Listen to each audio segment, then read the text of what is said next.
everyone, I am going to recite the given task of our instructor, Miss Parungaw. So let's start with Republic Act 4136.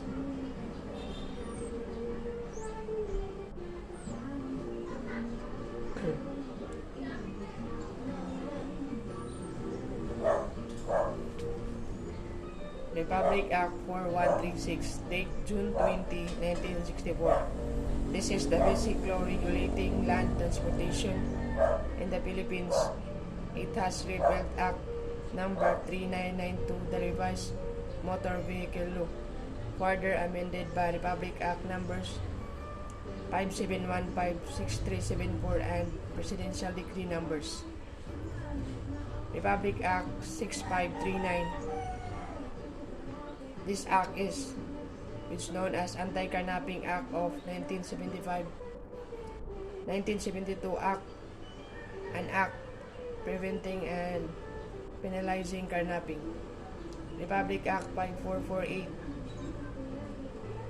an act imposing tax on the privately owned passengers, automobiles, motorcycles, scooters, and science stamp tax to constitute special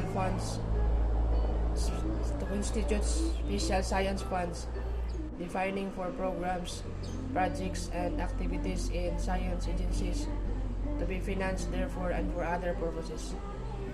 Republic Act 8749, also known as Clean Air Act, which regulates emission of toxic gases of both gasoline and diesel engines, and ban the use of leaded gas for gasoline engines. Republic Act 8750.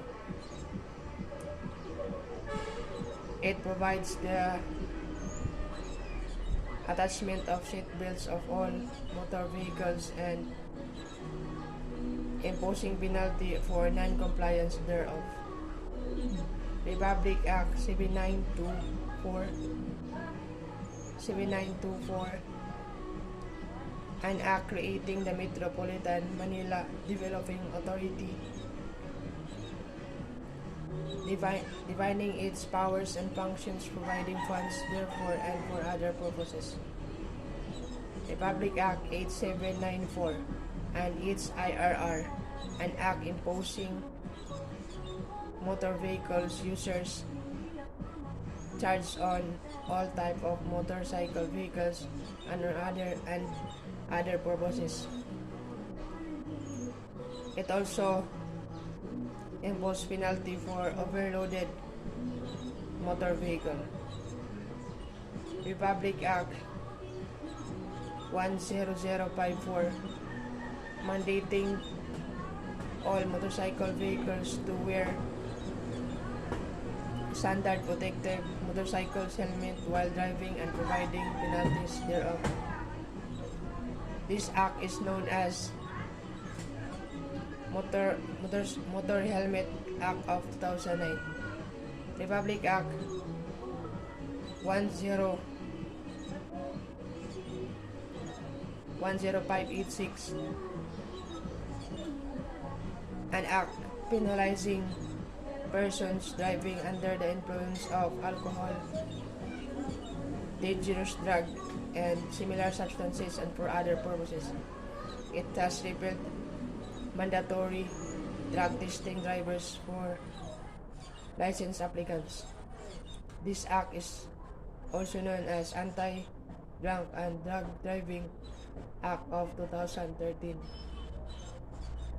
Republic Act 1066. Republic Act 1066, providing the safety of children riding on motorcycles, particularly two-wheeled vehicles running faster than 60 km per hour in a public roads. This act is also known as Children's Safety on Motorcycles Act of 2015. Republic Act 10913, an act defining and penalizing destructive driving. It is also known as Anti-Destructive Driving Act of 2016. Republic Act 10916, an act requiring mandatory installation of speed limiter in public utility and certain types of motor vehicles. This law is also known as Road Speed Limiter Act of 2016. Republic Act 10930, an act organizing and strengthening the policy of regarding driver's license and by extended of a driver's license. And that would be all for the Republic Act.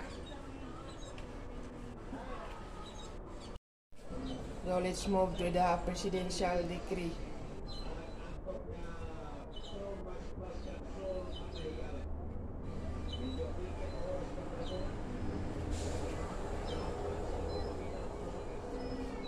Presidential Decree number 96, regulating the use of sirens, bells, horns, etc., and prohibiting the attachment of any siren, horn, bell, etc. for motor vehicle which produce a startling sound, as well as blinkers and other similar devices, unless the motor vehicle belongs to the AFP, LTO, BGMP, AFP, PNP, BGMP, and hospitals and fire departments, and specifically intended for emergencies. Presidential Decree number 101, expediting the methods of prescribing, redefining, or modifying the modes of operations on public motor vehicles in the Philippines. Presidential Decree 207, declaring as part of the laws of the Philippines the Vienna Conventions of Road Traffic Signs and Signals. Presidential Decree 102, requiring compulsory insurance for all types of motor vehicle against third-party liability as an additional prerequisite for registration of the LTO. Presidential Decree 1686, imposing a tax on every motor vehicle equipped with air conditioning. Presidential Decree 1181, providing abatement of air pollution from all motor vehicles and other purposes. Presidential Decree 1605, granting the Metropolitan Manila Commission of certain powers related to traffic management and metropolitan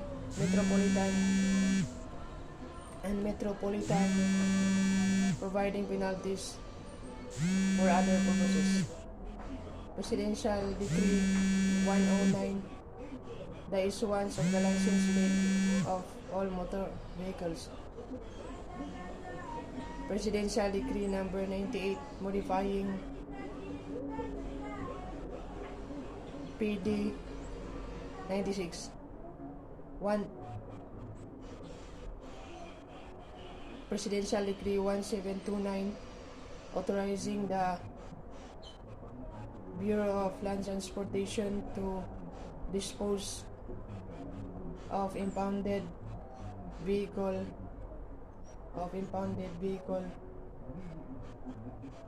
unclaimed for a certain period of time. Presidential Decree 1730,